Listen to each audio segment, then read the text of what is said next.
बातें करते हम खेतों की और उसके रखवाली की, बाग बगीचा फल फूलों और फसलों की हरियाली की। हम बीजों की बातें करते उत्तम जल संसाधन की, हम तकनीकी बातें करते फसलों के उत्पादन की। हर किसान का सपना सच हो जीवन सुखद बनाने को, गाँव-गाँव के हर आंगन का प्यारा सा ये दर्शन। कृषि दर्शन, कृषि दर्शन, कृषि दर्शन, कृषि दर्शन, कृषि दर्शन, कृषि दर्शन, कृषि दर्शन, कृषि दर्शन। नमस्कार, जोहार। कार्यक्रम कृषि दर्शन में आप सभी का स्वागत है। दर्शकों, सबसे पहले कृषि जगत से जुड़ी हुई खबरें देखेंगे, तो आइए देखते हैं कृषि समाचार। नमस्कार, कृषि समाचार में आपका स्वागत है। मैं हूं दिव्यांशु। आइए देखते हैं आज कृषि समाचार में क्या है खास। खेत की जुताई के बाद खेत को खरपतवार से करें मुक्त, अनुदान पर कृषि सिंचाई योजना का मिलेगा लाभ, और शिमला मिर्च की खेती के लिए अनुशंसित प्रभेद में लगाएं भारत। अब समाचार विस्तार से। किसान भाई खेत की जुताई के बाद खेत को खरपतवार से पूर्ण रूप से मुक्त करें और जरूरत पड़े तो फसल बोने के 1 से 2 दिन के अंदर शाकनाशी का उपयोग करें। प्रधानमंत्री कृषि सिंचाई योजना एवं मिनी स्प्रिंकलर सिंचाई प्रणाली का लाभ किसान 80 से 90% अनुदान पर ले सकते हैं। इस योजना का लाभ लेने के लिए प्रखंड कृषि पदाधिकारी पलामू के कार्यालय से संपर्क कर सकते हैं। इस पद्धति से कम पानी में अधिक क्षेत्रों में सिंचाई किया जाता है और फसल उत्पादन में वृद्धि के साथ उत्पादन लागत में भी कमी आती है। किसान भाई सफेद मक्खी रस चूसने वाले कीट हैं जो किसी भी फसल को नुकसान पहुंचाते हैं। इसके कारण पत्तियों में पीलापन आ जाता है और पत्तियां सूखने लगती हैं।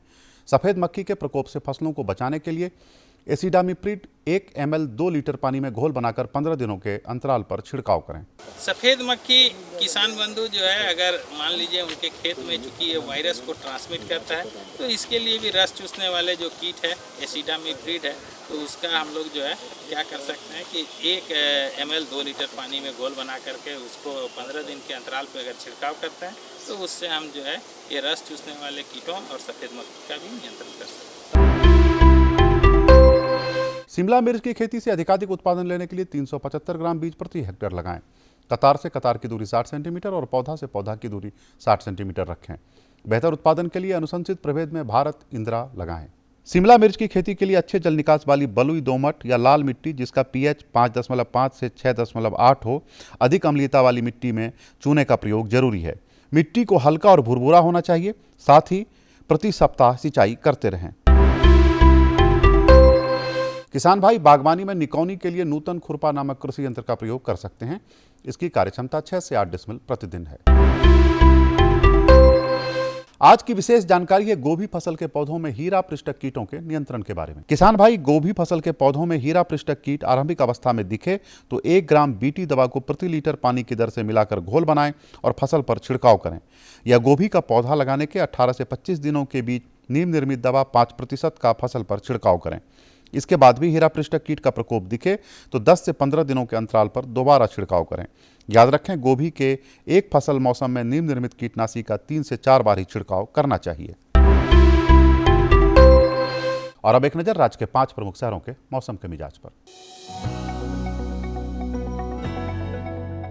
आज राज्य के 5 प्रमुख नगरों के अधिकतम और न्यूनतम तापमान कुछ इस प्रकार दर्ज किए गए।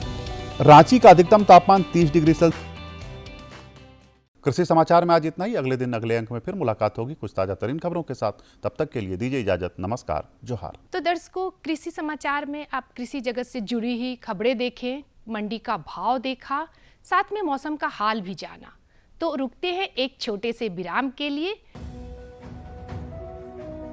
भारत सरकार का हर प्रयास किसानों को दे रहा है एक नई आस। देश के किसानों की खुशहाली और उन्हें आत्मनिर्भर बनाने के लिए भारत सरकार समर्पित है। प्रधानमंत्री श्री नरेंद्र मोदी जी के नेतृत्व में कृषि क्षेत्र में किए गए निरंतर प्रयासों के फलस्वरूप देश खाद्यान्न व बागवानी के क्षेत्र में आत्मनिर्भर हो चुका है और देश में दलहन का उत्पादन भी बढ़ा है। इसी तरह भारत सरकार ने खाद्य तेलों के उत्पादन को बढ़ाने के भी अनेक प्रयास किए हैं। इसी क्रम को आगे बढ़ाते हुए माननीय प्रधानमंत्री श्री नरेंद्र मोदी जी के नेतृत्व में भारत सरकार ने दूरदर्शी निर्णय लेते हुए राष्ट्रीय खाद्य तेल मिशन ऑयल पाम की शुरुआत की है। इस मिशन से देश भर के किसानों को बहुत लाभ मिलेगा। कृषि के पूंजी निवेश में वृद्धि होगी, खाद्य तेल आयात पर देश की निर्भरता कम होगी और रोजगार के नए अवसर पैदा होंगे। खाने के तेल में आत्मनिर्भरता के लिए अब राष्ट्रीय खाद्य तेल मिशन ऑयल पाम का संकल्प लिया गया है। इससे किसानों को तो सीधा लाभ होगा ही, गरीब और मध्यम वर्ग के परिवारों को सस्ता और अच्छी क्वालिटी का तेल भी मिलेगा। यही नहीं, ये मिशन बड़े स्तर पर रोजगार का निर्माण करेगा। इस मिशन के अंतर्गत ऑयल पाम का रकबा और पैदावार बढ़ाने पर जोर देने के लिए सरकार ने 11,000 करोड़ रुपए से अधिक की सहायता राशि निर्धारित की है। मिशन के तहत सरकार ने ऑयल पाम की खेती के लिए रोपण आदि की सहायता में बढ़ोतरी करते हुए पहले मिलने वाले 12,000 रुपए प्रति हेक्टेयर को बढ़ाकर 29,000 रुपए प्रति हेक्टेयर तक कर दिया है। ऑयल पाम के पुराने बागों के पुनरुद्धार के लिए 250 रुपए प्रति पौधा के हिसाब से विशेष सहायता दी जा रही है। पौधारोपण सामग्री की कमी दूर करने और बीजों की पैदावार करने वाले बागों को भी सहायता दी जाएगी। इसके तहत 15 हेक्टेयर ऑयल पाम उद्यान के लिए 80 लाख रुपए तक की सहायता राशि दी जाएगी। इसके अलावा नर्सरी विकास के लिए 40 लाख रुपए तक तय किए गए हैं। पूर्वोत्तर और अंडमान राज्यों के लिए विशेष सहायता का भी प्रावधान है। ऑयल पाम के किसान ताजे फलों के गुच्छे यानी FFB का उत्पादन करते हैं, जिनकी वर्तमान में कीमतें अंतर्राष्ट्रीय मूल्यों में उतार चढ़ाव के आधार पर तय होती हैं। पहली बार केंद्र सरकार ताजे फलों के गुच्छे की कीमत के लिए किसानों को आश्वासन दे रही है। ये व्यवहार्यता मूल्य यानी VP कहलाएगा, यानी किसानों को कोई घाटा नहीं होने दिया जाएगा। व्यवहार्यता मूल्य VP तय करने की शुरुआत 1 नवंबर से होगी और अगले वर्ष 31 अक्टूबर तक जारी रहेगी। इसे ऑयल पाम वर्ष कहा जाएगा। इस योजना के तहत वर्ष 2025-26 तक ऑयल पाम का रकबा 6.5 लाख हेक्टेयर सृजित करने और कच्चे ऑयल पाम की पैदावार वर्ष 2025-26 तक 11.20 लाख टन पहुंचाने का लक्ष्य निर्धारित किया गया है। सरकार के इस महत्वपूर्ण निर्णय से देश में ऑयल पाम की खेती करने वाले किसानों में विश्वास पैदा होगा और वे खेती का रकबा बढ़ाएंगे। इस तरह पाम ऑयल का उत्पादन भी बढ़ेगा, जिससे किसानों की आय बढ़ेगी और ग्रामीण अर्थव्यवस्था भी सुदृढ़ होगी। तो दर्शकों, आज हम बात करेंगे हमारे किसान कैसे कृषि से आमदनी को दुगुनी कर रहे हैं और आय को दुगुनी करने के लिए किन किन बातों को ध्यान रखना चाहिए ताकि हम अपनी समृद्धि के साथ साथ देश को भी समृद्ध कर सके। तो ऐसे ही सफलता की कहानी लेकर हम आए हैं आपके लिए। तो आइए देखते हैं ये फीचर। आज के इस अर्थयुग में हर इंसान अपनी आमदनी बढ़ाना चाहता है। इसके लिए हर क्षेत्र में लोग तकनीकों और यंत्रों का सहारा लेकर अपनी कार्य क्षमता बढ़ाते हैं और उससे अपनी आमदनी में वृद्धि करने की कोशिश करते हैं।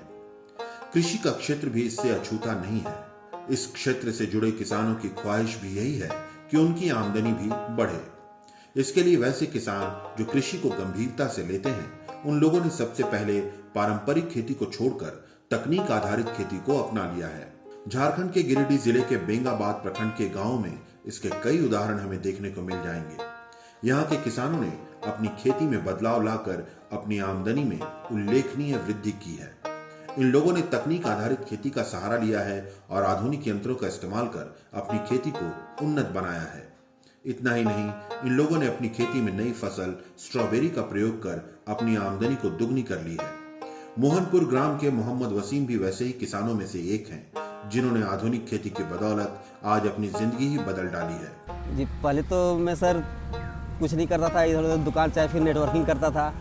उसके बाद फिर JSLPS से जुड़े और फिर एकल संस्थान से ये सर सब आए और हमको बताया कि खेती कीजिए, तो खेती कीजिए तो इसमें लाभ है, आपका प्लॉट भी अच्छा है, बहुत अच्छा आप कर सकते हैं। तो वैसे तो इरादा नहीं था, मगर एक बार ऐसे भी जोर दिए, प्रेशर दिए हमको कि आप लोग कीजिए, देखिए हम लोग सपोर्ट करेंगे आपको, तो अच्छा होगा। तो फर्स्ट बार मैंने लगाया तो टमाटर, तरबूज, यही सब बैगन वगैरह लगाया। तो उस समय से जब देखा कि ग्रोथ अच्छा हुआ और ड्रिप भी लगाया, ड्रिप भी मिल गया, आसानी हुआ हमको, परेशानी ज़्यादा नहीं हुआ। उस समय से शौक जगह तो फिर धीरे धीरे रुचि बढ़ता गया और फिर करते रहे। मोहम्मद वसीम एक पढ़े लिखे युवक हैं। इन्होंने इंटर तक की पढ़ाई की है। इंटर की पढ़ाई के बाद वो नौकरी की तलाश में इधर उधर भटक रहे थे। तब उन्हें JSLPS तथा एकल ग्राम उत्थान फाउंडेशन के सदस्यों ने खेती की राह दिखाई। यहाँ चूंकि ये अकेले और खुले में खेती करते थे, इसलिए इन्हें काफी परेशानियों का भी सामना करना पड़ा। अकेले इनके लिए खेती की सिंचाई करना एक कठिन काम था। ऐसे में सरकारी योजनाओं का लाभ लेकर इन्होंने अपने खेत में टपक सिंचाई प्रणाली लगाई। इससे इनकी सिंचाई की समस्या दूर हो गई और इनकी खेती भी बेहतर हो गई। जी, पढ़ाई लिखाई सर हम इंटर तक किए हैं BSK कॉलेज मैथन से, वहाँ से हो गया मेरा। और उसके बाद फिर यहाँ आ गए। पहले हम लोग चिरकुंडा में रहते थे, वहाँ से आने के बाद यहाँ घर बनाए। घर बनाने के बाद यहाँ तो खेती, गांव में आना है तो खेती बाड़ी करना ही है, तो धीरे धीरे करते गए, फिर आते गए। नहीं, नौकरी के लिए प्रयास किए, जब सर उसमें भटकते भटकते परेशान हो गए इधर उधर, तो फिर नहीं कर सकते। नहीं सर, खुले में करते थे, खुले में करते थे। जैसे दिक्कत ये हुआ कि सर हम थे सिंगल हेड और भाई सब पढ़ाई करते थे, रहते नहीं थे, और पापा भी मेरे हैंडीकैप हैं तो वो मदद नहीं कर पाते हैं। तो फिर अकेले हो जाने के बाद और फिर घर में बड़े होने के कारण जैसा हुआ कि जो करना है मुझे ही करना है। तो इतना बड़ा प्लॉट में खुद करना, पानी देना, ये करना, देखना, बाहर का भी काम करना तो नहीं हो पाता था, कहीं दिन भर इसी में रहना पड़ता था। मगर अब ऐसे जब ड्रिप आ गया, उस समय से ऐसा हुआ कि ज़्यादा परेशानी नहीं, सुबह शाम थोड़ा टाइम देना है, थोड़ा देख लेना है, सिर्फ लगाते समय ज़रा टाइम लगता है, उसके बाद फिर ज़्यादा दिक्कत नहीं होती, परेशानी नहीं होती। इनका मानना है कि फसलों के लिए बूंद बूंद सिंचाई फ्लड सिंचाई से ज्यादा बेहतर है। इस तकनीक से फसलों को उनकी जरूरत के हिसाब से पानी मिलता है। इससे उनकी बढ़वार अच्छी होती है तथा इसमें पानी की बर्बादी भी नहीं होती। सर देखिए, जैसे मेरा अनुभव है कि सबसे अच्छा है तो ड्रिप के हिसाब से है। ऐसे खुले में हम लोग क्या करते हैं कि सप्ताह में 10 दिन में एक बार खुले में पानी देते हैं और बहुत सारा पानी देते हैं। जैसे इंसान को थोड़ा थोड़ा खाना चाहिए, ऐसे पौधों को भी थोड़ा थोड़ा खाना लेना है। ये नहीं अगर 8 दिन में हमको एक बार खाना मिले और फिर बहुत ज़्यादा मिल जाए तो या फिर खट्टा ढकार आएगा या फिर यानी 10 चालू होगा, ऐसा ही है। तो ऐसे पौधों की भी होता है, ज़्यादा पानी आने के कारण, भर जाने के कारण तो पौधे भी अपना खाना नहीं बना पाते। जो इनका भी रेशियो है तो हल्का हल्का जाने से धीरे धीरे हल्का हल्का डेली अगर मिलता है तो ये ज़्यादा ग्रोथ करते हैं और उसमें ज़्यादा अच्छा होता है, बेटर भी होता है सर। मोहम्मद वसीम चूंकि एक शिक्षित युवक हैं, इसलिए वो खेती में नवीन तकनीकों और नई फसलों का स्वागत करते हैं। उन्होंने अपनी भूमि पर स्ट्रॉबेरी की भी खेती की है, जिससे आज उन्हें अच्छा मुनाफा प्राप्त हो रहा है। जैसे सर एकल संस्थान से आए थे सर, ये आए और हमको बताया, और फिर JSLPS में भी हम जुड़े हुए हैं, JSLPS से भी। तो वो भी हमको बोले कि ऐसा कीजिए कि स्ट्रॉबेरी लगाने से कैसा रहेगा। तो हम भी एक बार देखे कि स्ट्रॉबेरी का खेती, और जब चीज़ महंगा देखे तो सोचे इधर हो सकता है कि नहीं हो सकता। तो बोले एक बार ट्राई किया जाए, तो पता चला कि हाँ इधर का वेदर में हो सकता है। तो इसीलिए हम लगाने की कोशिश की और लगाया, मगर सक्सेस रहे। मोहम्मद वसीम का मानना है कि खेती से यदि अच्छी आमदनी प्राप्त करनी है तो किसानों को आधुनिक फसलों की उपज लेनी ही होगी। उन्हें अपनी फसलों के साथ नए नए प्रयोग करने होंगे। स्ट्रॉबेरी जैसी फसलें चूंकि आम फसलों की तरह जगह जगह उपलब्ध नहीं होती, इसलिए किसानों को इसकी कीमत भी अधिक मिल जाती है। वो तो है सर, क्योंकि टमाटर, बैगन, मिर्ची का खेती तो सभी किसान करते हैं। तो ये क्या होता है, बाजार में जाने के बाद जब जिस समय आपके पास होता है उस समय भाव बहुत कम हो जाता है, ना के बराबर भाव पड़ता है, जबकि हम लोग का तोड़ाई भी वहाँ से नहीं निकल पाता है। और स्ट्रॉबेरी ऐसा खेती है जो सभी फार्मिंग नहीं करते हैं, और सब भी जो भी मॉडल फार्मिंग है वो सब करते हैं। तो यूनिक चीज़ होता है और सभी लेना चाहते हैं और चाहते हैं कि इस तरह करें, और बेचने में कोई कठिनाई नहीं होती, क्योंकि इसका उत्पादन कम होता है तो बेचने में आसानी हो जाता है। मोहम्मद वसीम जैविक पद्धति से खेती कर रहे हैं। जैविक खेती एक तो स्वास्थ्य के लिए लाभदायक होती है, दूसरी तरफ यह रासायनिक खेती की तरह महंगी भी नहीं होती है। निश्चित तौर पर ऐसी खेती से इनकी लागत में कमी आई है और इनका मुनाफा बढ़ा है। नहीं सर, हम तो ऑर्गेनिक खेती कर रहे हैं। जैसे हम लोग को ट्रेनिंग में बताया जाता है सर कि जो हम लोग भी रासायनिक चीज़ जो यूज करते हैं उससे हम लोग को तो नुकसान भी होता है। चाहे जो भी हम लोग खान पान है, आज का जिस तरह का दिनचर्या है हम लोग का, धीरे धीरे तो सब कुछ खत्म होता जा रहा है और ऑर्गेनिक फार्मिंग में जा ही नहीं रहे हैं। तो हम लोग को जीवामृत, घनजीवामृत ये सब बनाने का, निमास्त्र, अग्नियास्त्र वगैरह बनाने का ट्रेनिंग मिला कि जो हम बाज़ार से पैसा ज़्यादा भी लगाते हैं और नुकसान भी खुद का अपना शरीर पे ही नुकसान देते हैं, अगले को भी नुकसान होता है। तो इससे अच्छा है कि हम खुद भी स्वस्थ रहें, दूसरों को भी स्वस्थ रखें। इसके लिए ऑर्गेनिक के लिए बेटर समझा, इसीलिए। नहीं सर, इस तरीके से स्ट्रॉबेरी की खेती कर मोहम्मद वसीम ने अपने लाभ के अंश को सामान्य खेती से कई गुना अधिक बढ़ा लिया है। पिछले वर्ष पूरे प्लॉट में टमाटर की खेती कर जहां उन्होंने 60,000 रुपए तक की आमदनी की थी, इस वर्ष मात्र अपनी 25 डिसमिल भूमि पर स्ट्रॉबेरी की खेती कर उनका लाभ 2 लाख रुपए तक पहुंच गया है। सर नेक्स्ट ईयर मैंने टमाटर लगाया था, तो उसमें लगभग 50 से 60 हज़ार मेरा मुनाफा हुआ था, मगर वो भी पूरे प्लॉट में। और इसमें मैंने समझिए कि इतना ही लगाया, लगभग 25 डिसमिल में लगाया हूँ, और अभी तक मेरा 50-60 हज़ार आ गया है और अभी तोड़ाई बाकी है, जो कि हुआ नहीं है। यानी लगभग लगता है कि मेरा 1.5 से 2 लाख इतना तो अंदाजन लग रहा है कि उतना चल जाएगा। ये बताते हैं कि जब इन्होंने अपने क्षेत्र में स्ट्रॉबेरी की खेती का नवीन प्रयोग शुरू किया था, तब इनके दोस्त तक इनका मजाक उड़ाते थे। आज स्ट्रॉबेरी की खेती में इनकी सफलता देखकर आसपास के लोग भी इनकी तरह खेती करने को लालायित हो रहे हैं। वो तो बोल रहे, जैसे एक मेरे खास दोस्त हैं मेरे गांव के ही, हालांकि वो बंगाल में रहते हैं, वो बोले तुम तो यहाँ शिमला बना दे रहा है, चाहे हिमाचल बना दे रहा है, ऐसा बोल रहा है कि यहाँ होगा ये सब, बेकार फालतू पैसा बर्बाद कर रहा है, ऐसा बोला हमको। वो आया था जिसमें लगा रहे थे, उसमें आया, बोला नहीं यार हो जाएगा, ट्राई करते हैं, देखा जाएगा, रिस्क लेके देखते हैं, रिस्क नहीं लेंगे तो पता कैसे चलेगा। अब वो खुद आया बाद में, आया जब खा के गया तब बोला कि हाँ मान गए कि तुम मेहनत किया और कर लिया। जी हाँ, वो तो बोल रहे कि नेक्स्ट ईयर, जी वो बोले कि नेक्स्ट ईयर से जब भी लगाना हो, किस समय लगता है हमको बताइए, मिलके हम लोग करेंगे और लंबे पैमाने पे करेंगे और ज़्यादा लगाएंगे, ताकि मार्केट हम लोग मिलके ढूंढेंगे और सभी मिलके लगाएं और सभी कमाएं, ऐसा। आज मोहम्मद वसीम ने खेती किसानी की दुनिया में सफलता हासिल की है, तो उसमें केंद्र सरकार की विभिन्न योजनाओं का बहुत बड़ा हाथ है। ये उन योजनाओं की ही देन है कि उन्हें खेती का प्रशिक्षण मिला, टपक सिंचाई प्रणाली मिली तथा इनके खेतों में सोलर सिस्टम की व्यवस्था भी हुई। सर इस सब के लिए ट्रेनिंग बहुत इंपॉर्टेंट है सर, क्योंकि हम लोगों को अधिकतर किसान को ये नहीं पता है कि किस समय क्या देना चाहिए, क्या मात्रा में देना चाहिए, और ख़ास करके ऑर्गेनिक फार्मिंग के बारे में तो जानते ही नहीं है। इसलिए कि अगर कहीं बीज भंडार भी जाए तो जो भी मिलता है उन लोगों को रासायनिक मिल जाता है, दुकानदार जैसे बताए ले आए और कर लिए, चाहे नुकसान हुआ या फ़ायदा हुआ, जो हुआ हो गया। मगर जो सरकार अभी जो प्रशिक्षण दे रही है उससे ऑर्गेनिक फार्मिंग को जो बढ़ावा दे रहे हैं, तो उसमें तो ये तो चाहिए है कि अगर मेरा काम करना तो करना ही है, अगर काम नहीं किया तो नुकसान भी नहीं है उसमें सर मेरा। आज एकल ग्राम उत्थान फाउंडेशन ने सरकारी योजनाओं का लाभ मोहम्मद वसीम तक पहुंचाकर उन्हें एक सफल किसान बना दिया है और उनकी आमदनी को कई गुना अधिक बढ़ा दिया है। इसकी वजह से आज स्ट्रॉबेरी जैसे फल की जैविक खेती इलाके में संभव हो पाई है, जिसका लाभ यहाँ के किसान उठा रहे हैं। जी हम लोग अधिकतर किसान को ये बताते हैं कि कम पानी में अच्छा जो फसल हो वही लगाना चाहिए। आज ये फसल जो है स्ट्रॉबेरी पहली बार इस गिरिडीह जिला में लगा हुआ है, जो इस तरह का लोग को देखने में भी अच्छा लगता है और इसको कम पानी में भी हो रहा है और रेट भी अच्छा मिल रहा है। और प्योर ऑर्गेनिक जैविक खेती के लिए हम लोग प्रोत्साहन करते हैं किसान को कि आज जैविक खेती करेंगे, जिससे लोग को स्वस्थ खुद रहेंगे और दूसरे को भी स्वस्थ रहने के लिए वो प्रेरणा देंगे कि शुद्ध खाएंगे तो स्वस्थ रहेंगे।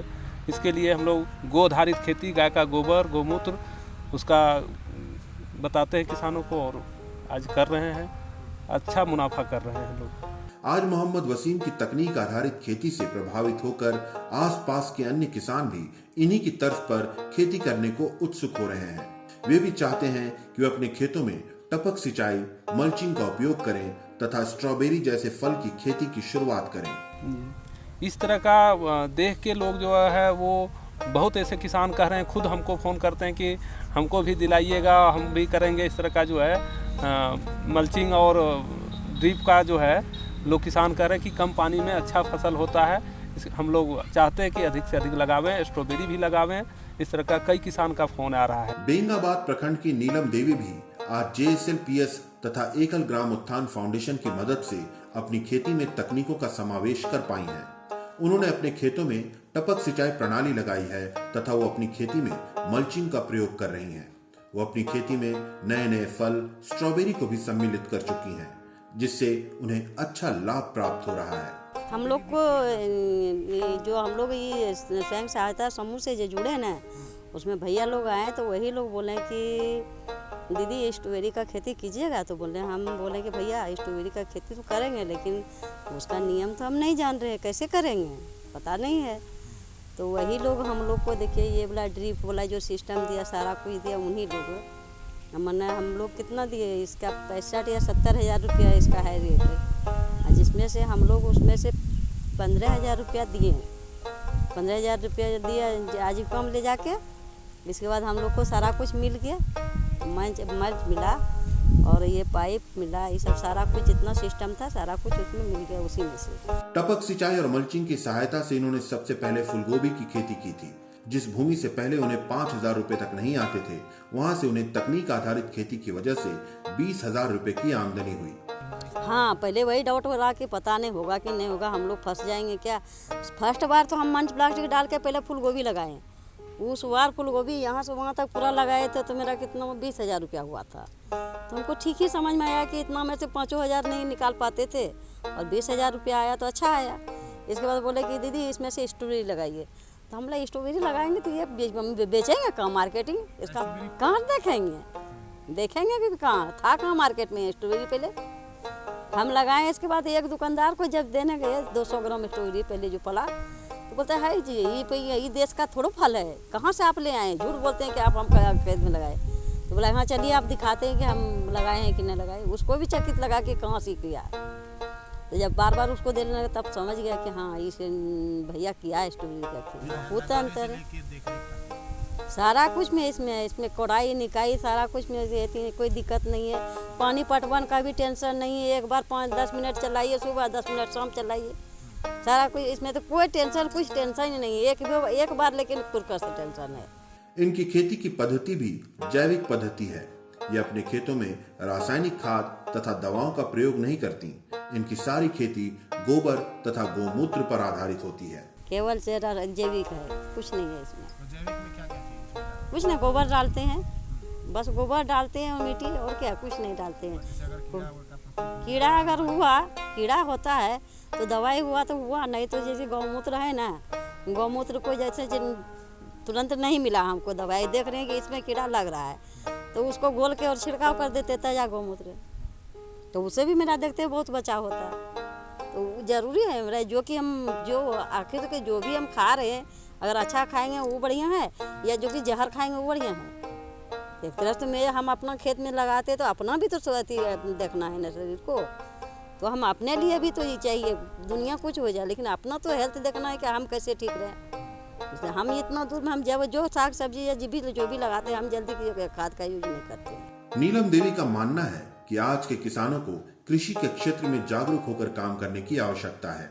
पुराने ढर्रे पर चलकर किसान अपनी गरीबी दूर नहीं कर सकते। उन्हें अपनी आमदनी बढ़ाने के लिए नई नई तकनीकों तथा फसलों का प्रयोग करना ही होगा। बदलना चाहिए, बदलेगा तब ना उसका, जैसे हमारा भारत जो गरीबी के स्थिति में जा रहा है, सारा आदमी अगर इस तरह से खेती करेगा, सारा बढ़िया से अगर व्यवस्थित सब कुछ हो जाएगा तो भारत देश क्यों गरीब रहेगा। गरीब रहने का कोई इति नहीं रहा। आदमी को जानकारी का अभाव वजह के कारण नहीं आज से पूरा भारत गरीब है। अगर जानकारी हो जाएगा सारा आदमी को, सब अपने आप में व्यवस्थित हो जाएगा, अपने सारा कुछ का जब अच्छी जानकारी होगा सब कुछ सीख जाएंगे तो उसको कभी अनुभव होगा ही नहीं कि हमको किस चीज़ का कमी हो रहा है, कहाँ से पूरा होगा। पूरा जब अपने आत्मनिर्भर जब तक नहीं हो आदमी, कोई भी मनुष्य होगा तो उसको कभी सफल नहीं होता है। अपने आप में निर्भर होगा तभी ही आदमी अपना जीवन शैली को बदल सकता है और बोलेगा कि किसी और के अधीन में या कहीं दूर दराज जाके हम कर लेंगे, वो संभव नहीं है। वो युग नहीं रह गया जो कि आदमी चाहेगा कि हम दुनिया जाके कमा के ले आएंगे और वो युग ख़त्म हो गया। अपने आप में सोचिए कि हम क्या करें जो हम आगे बढ़ें और कैसे मेरा परिवार बढ़िया से भरण पोषण पड़े चले। तो यही सब बढ़िया खेती करेगा और इस तरह आधार से करेगा तब तो कोई आदमी आगे हो पाएगा। और जैसे हम थोड़ा सा बहुत मतलब 1-1.5 बीघा हम रोप दिए, फसल लगा दिए और उसमें जोताई कोड़ाई करते करते पता चलता है कि सब मजदूरी हम खत्म हो गया, उसमें हमको बचत हुआ नहीं तो किसान मरेगा क्या, बचेगा। आय में बढ़ोतरी आज हर इंसान की जरूरत है। हर कोई अपने अपने स्तर से अपनी आय बढ़ाने की कोशिश में लगा रहता है। किसानों के पास अपनी आमदनी बढ़ाने का एकमात्र जरिया है परंपरागत खेती को छोड़कर तकनीक आधारित खेती अपनाने का। इसके अलावा अपनी खेती में नई नई फसलों के प्रयोग का। झारखंड के गिरिडीह जिले के बेंगाबाद प्रखंड के किसानों ने इस दिशा में कदम बढ़ाकर कामयाबी हासिल की है और अपनी आमदनी बढ़ाकर इन लोगों ने अन्य किसानों के लिए उदाहरण स्थापित किया है। मोहम्मद वसीम और नीलम देवी ने JSLPS तथा एकल ग्राम उत्थान फाउंडेशन की मदद से तकनीक आधारित स्ट्रॉबेरी की खेती कर खुद की किस्मत तो बदली ही है, साथ ही साथ इन लोगों ने अन्य किसानों के लिए उन्नत खेती के नए द्वार भी खोल दिए हैं।